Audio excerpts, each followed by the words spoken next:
कौशिक साहब का रुख करती हूं। विजय साहब, दिल्ली विधानसभा चुनाव, सबसे पहले इस पर आपका एक रिएक्शन। सबसे पहले मैं दिल्ली की जनता को बधाई देता हूं कि लोकतंत्र के इस पर्व में वो सुबह से ही अपनी भागीदारी निभाने के लिए बाहर निकल आए घरों से, और हमें पूरी उम्मीद है दिल्ली वासियों के सहयोग से कि हमें दिल्ली विधानसभा चुनाव में कांग्रेस पार्टी को जीत मिलने जा रही है। दूसरी बात, दिल्ली की जनता को भ्रष्टाचार से भी मुक्ति मिलने जा रही है, जो कि केजरीवाल जी ने चला रखा था, जिसके चलते उन्हें जेल जाना पड़ा। उन्होंने शराब घोटाला किया, उन्होंने जमीन घोटाला किया। दिल्ली की जनता से जो उन्होंने वादे किए थे उस पर वो किसी पर भी खरा नहीं उतरे। चाहे यमुना सफाई की बात है, उन्होंने दावा किया था, वादा किया था कि वो यमुना का जल पीकर दिखाएंगे। यमुना का जल पीना तो छोड़िए, आज यमुना के साथ में खड़ा भी नहीं हुआ जाता क्योंकि उसमें गंदे नाले की बदबू आती है। इतना ही नहीं, जो यमुना किनारे सब्जियां उग रही हैं उनसे कैंसर हो रहा है, ये रिसर्च ने बताया है। और हजारों करोड़ रुपए जो यमुना की सफाई के लिए आए थे दिल्ली सरकार के पास, केजरीवाल के पास, उसका वो ये नहीं बता पा रहे कि वो पैसा किसकी जेब में गया है। तो चाहे स्कूलों की आड़ में घोटाले की बात हो, वो भी केजरीवाल जी की देन है। दिल्ली के अंदर जो काम किए थे वो कांग्रेस सरकार के समय में शीला दीक्षित जी ने कराए थे। निश्चित तौर पर दिल्ली की जनता इस बात को जानती है, और हमारे किए हुए विकास कार्यों के कारण ही दिल्ली आज तक चल रही है। वरना अगर हम केजरीवाल जी के समय का हिसाब लगाएं तो जरा सी बरसात में सड़कें जलमग्न हो जाना, लोगों का डूब जाना, ट्रैफिक जाम रहना, कौन से कितने पुल बनवा दिए। जिस तेज गति से विकास कांग्रेस के राज में हुआ था उस सब के चलते दिल्ली आगे बढ़ी थी, लेकिन इन्होंने दिल्ली वासियों को धोखा देकर दिल्ली को बहुत पिछड़ा बना दिया है। दिल्ली को इन्होंने, जो देश में सबसे कमाई वाला स्टेट में समझता हूं, उसकी दुर्गति करने में इन्होंने कोई कमी नहीं छोड़ी। जबकि इन्होंने कहा था नगर निगम चुनाव से पहले भी कि कूड़े के पहाड़ खत्म कर देंगे, न कूड़े के पहाड़ खत्म हुए। और अब देख लीजिए ना, जात पात की राजनीति करते हैं, मुस्लिम इलाके में नहीं गए क्योंकि इनको लगा कि भाई मुस्लिमों की जो वोट है वो कांग्रेस को जाएगी, तो मुस्लिमों के ऊपर इन्हें विश्वास ही नहीं रहा। आम आदमी पार्टी तो कह रही है, विजय साहब, आम आदमी पार्टी तो कह रही है कि कांग्रेस और बीजेपी साथ में लड़ रहे हैं। अब देखिए, इस बात का जवाब मैं दे देता हूं आपको।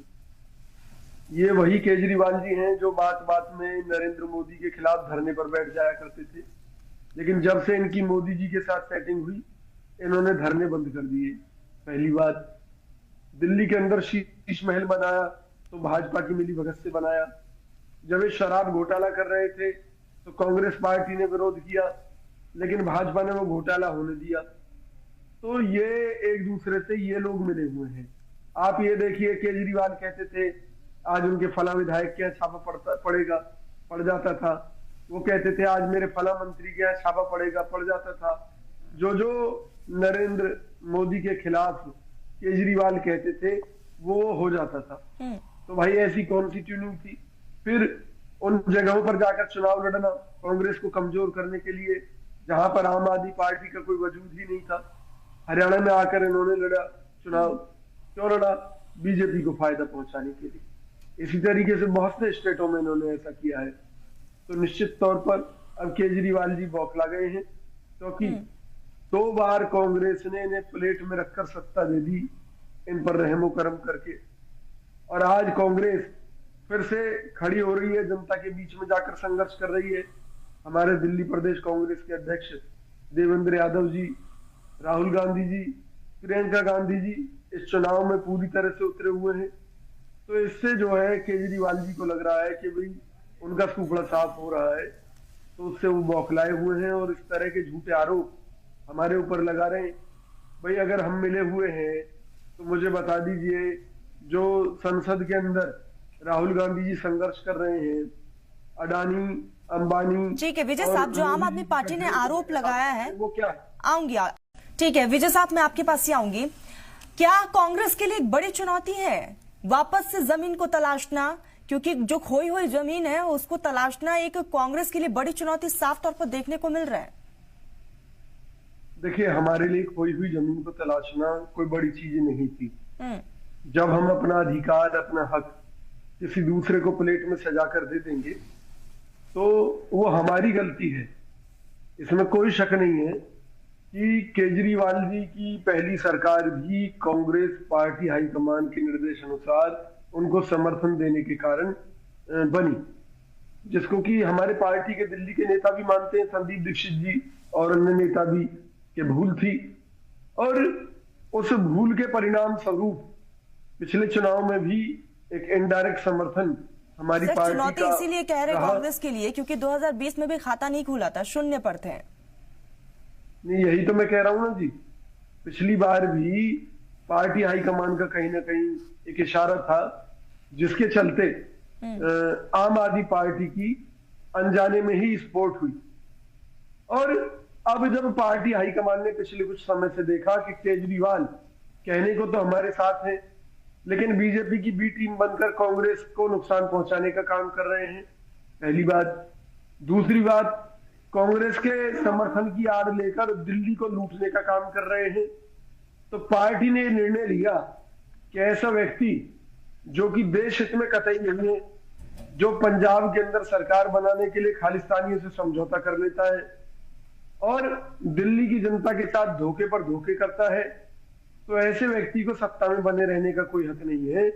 और कांग्रेस पार्टी अध्यक्ष जब से देवेंद्र यादव जी को नियुक्त किया गया, तब से दिल्ली के अंदर गली गली जाकर, घर घर जाकर लोगों को जागरूक करने का काम किया गया और उससे एक बौखलाहट आम आदमी पार्टी की सरकार में मची है। इसमें कोई शक नहीं है कि केजरीवाल जी की पार्टी का सुपड़ा साफ होने जा रहा है और उसमें उनके कर्मों का, गलत कर्मों का बहुत बड़ा योगदान है। उन्होंने चाहे मोहल्ला क्लिनिक की जो ड्रामेबाजी थी, चाहे वो स्कूलों की ड्रामेबाजी थी, क्योंकि इनके खिलाफ ये भी आया है कि बच्चों को किस तरह से 10वीं में नहीं पहुंचने दिया जाता ताकि दिल्ली के स्कूलों का रिजल्ट बेहतर दिखाई दे। तो बहुत सारी सच्चाई है। जब ये लोग सत्ता से बाहर होंगे तो आप देखिएगा केजरीवाल जी जेल से बाहर नहीं आ पाएंगे। जो व्यक्ति मुख्यमंत्री रहते हुए जेल चला गया और वहां से वो केवल इसलिए निकला क्योंकि हरियाणा में चुनाव थे और बीजेपी के साथ सेटिंग करने के कारण एक तरीके से इन्हें जमानत मिली। नहीं, जमानत मिलने का भी कोई चांस नहीं था, खुद केजरीवाल कहते थे।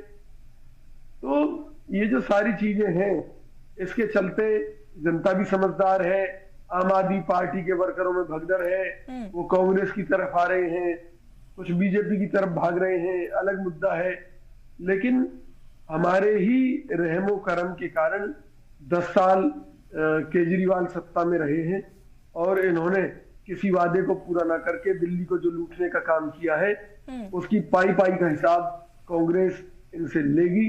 हम सत्ता में आने जा रहे हैं और इसी के चलते निश्चित तौर पर हमें पूरा विश्वास है कि भाई दिल्ली की जनता हमारे साथ है और इनका सफाया करेगी और कांग्रेस को सत्ता में विजय साहब, लाएगी। यानी कि उम्मीद है कि